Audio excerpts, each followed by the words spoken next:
Halo, selamat siang semuanya. Saya Widya Firianti yang akan menjadi host di podcast pada hari ini.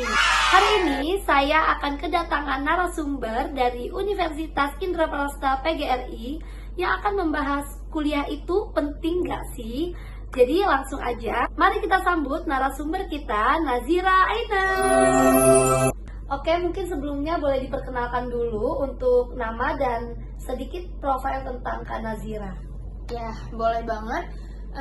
Sebelumnya perkenalkan, nama saya Nazira Aina Kolbi, umur saya 21 tahun. Saat ini saya sedang mengambil prodi Pendidikan Bahasa dan Sastra Indonesia. Di sini saya sebagai narasumber pada podcast kali ini yang ingin membahas tadi tentang kuliah sebenarnya penting gak sih? Baik, langsung saja mungkin ya kita ke pembahasannya. Jadi saya ingin bertanya sih Kak, sebenarnya Kak Nazira ini kan mahasiswa semester 4, betul? Betul. Dengan Prodi Bahasa dan Sastra Indonesia. Jadi sejauh Kak Nazira belajar sampai semester 4 di universitas ini, Kak Nazira merasa nggak bahwa kuliah itu penting nggak sih? Menurut pendapat saya sendiri ya, penting enggaknya kuliah di zaman sekarang ini sebenarnya penting. Dengan kuliah orang ini menganggap wah berarti ya ini nanti kedepannya sukses nih karena sudah bisa kuliah gitu. Tetapi teman-teman, kuliah ini sebenarnya bukan satu-satunya penentu seseorang ini bisa sukses atau enggak gitu. Kira-kira kenapa seperti itu Kak? Baik, kenapa penting?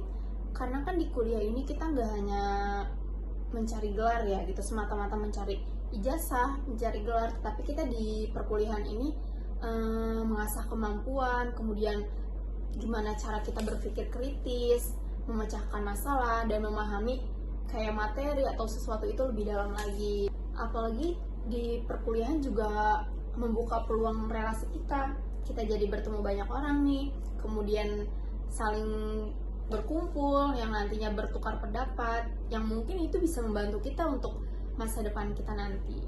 Oke, pasti kan dari pendapat Kak Nazira ini pasti ada nih 1-2 orang yang berkata kan gak semua orang ya bisa punya kesempatan untuk kuliah. Nah itu gimana tanggapannya Kak? Oke, baik. Memang kan semua orang ini nggak semuanya mempunyai kesempatan yang sama ya untuk kuliah. Jadi menurut pendapat saya, kalau kita nih yang sudah kuliah, maka manfaatkan kuliahnya itu dengan sebaik mungkin. Jadi jangan cuman kita datang nih cuman ke kelas semata-mata ngambil nilai gitu, kan sayang ya. Apalagi sudah kerja, kita ini reguler sore kan, yang pastinya sudah semua orang itu udah pada kerja gitu rata-rata ya. Sudah capek-capek mencari uang untuk kuliah, tapi kalau kuliahnya ini tidak maksimal, tidak dimanfaatkan dengan sebaik mungkin, itu menurut saya sayang-sayang. Nah, kalau yang tidak kuliah ini bagaimana gitu? Kan di awal juga saya sudah bilang sebenarnya kuliah itu bukan satu-satunya jalan penentu seseorang itu sukses atau enggak ya. Nah, yang tidak kuliah ini bisa kok kita belajar di rumah gitu. Apalagi sekarang ini peluang belajar itu sudah terbuka lebar. Kita kan bisa belajar lewat kursus, pelatihan, bahkan kita bisa belajar mandiri di rumah dengan berbagai sumber seperti YouTube gitu, dan masih banyak lagi. Jadi tuh kita nggak ada nih alasan untuk berhenti belajar. Yang penting kita ini tetap harus berusaha dengan apapun yang kita punya. Oke, baik, jadi sejatinya setiap orang itu punya kesempatan yang sama untuk belajar kapanpun dan dimanapun ya, menurut Kak Nazira. Baik, kalau saya boleh tahu, kenapa Kak Nazira sendiri mengambil Prodi Bahasa dan Sastra Indonesia? Baik, alasan saya kenapa mengambil Prodi Pendidikan Bahasa dan Sastra Indonesia? Yang pastinya ya, sebenarnya saya ini cita-cita saya pengen menjadi guru, tetapi karena di zaman sekarang ini ijazah juga sangat penting ya, minimal S1 lah, atau guru ini harus PPG dulu gitu. Jadi saya memutuskan untuk kuliah terlebih dahulu dan mengambil jurusan Pendidikan Bahasa dan Sastra Indonesia. Apalagi di prodi ini kita itu banyak belajar ya bagaimana cara berbahasa yang baik dan benar gitu. Dan di prodi ini juga kita belajar bagaimana kita menjadi pengajar yang baik, menjadi guru yang baik, dan masih banyak lagi. Oke, jadi di jurusan ini menurut Kanazira tuh nggak salah jurusan ya, karena sesuai dengan minat dan bakat Kanazira sendiri, seperti itu ya. Oke, tadi di awal Kanazira sempat bilang bahwa Kanazira mengambil kelas reguler sore, betul ya? Betul. Kalau boleh tahu nih, kenapa Kanazira ambil kelas reguler sore? Apakah Kanazira ada kesibukan lain di pagi harinya? Mungkin alasan kenapa saya mengambil kelas reguler sore, yang pertama itu karena di pagi harinya saya membantu orang tua saya untuk menjaga warung, dan saya memilih waktu kuliah itu di sore hari karena lebih santai aja gitu. Baik, jadi untuk waktu luangnya itu Kanazira lebih banyak di sore hari, seperti itu ya.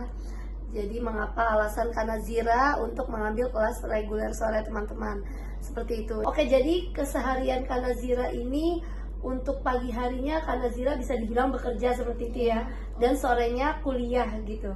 Nah, mungkin saya dan teman-teman ingin tahu apa sih kendala orang yang bekerja sambil kuliah?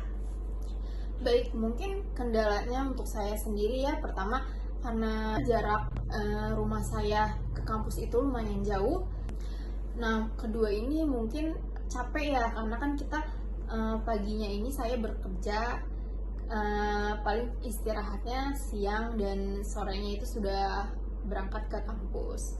Mungkin itu saja sih kendala dari saya. Oke, jadi menurut Kanazira, kendala utama yang dialami oleh seorang mahasiswa yang menyambi sebagai pekerja itu adalah fisik dan jarak tempuh yang lumayan jauh dari rumah ke kampusnya, seperti itu. Oke, baik, jadi saya dan teman-teman mungkin agak sedikit ingin tahu rencana kakak ke depannya apa. Jadi di usia kakak yang sekarang ini di 21 tahun, kakak kan sedang mengampu sebagai mahasiswa dan juga ada kegiatan bekerja di pagi harinya. Jadi saya dan teman-teman mungkin ingin tahu rencana kakak ke depannya tuh apa sih gitu.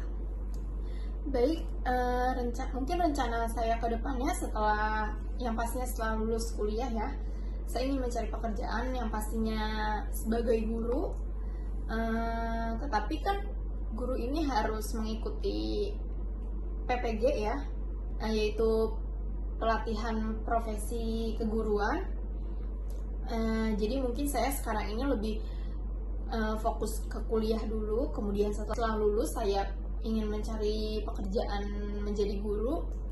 Niatnya juga saya ingin mencari pekerjaan selingan gitu.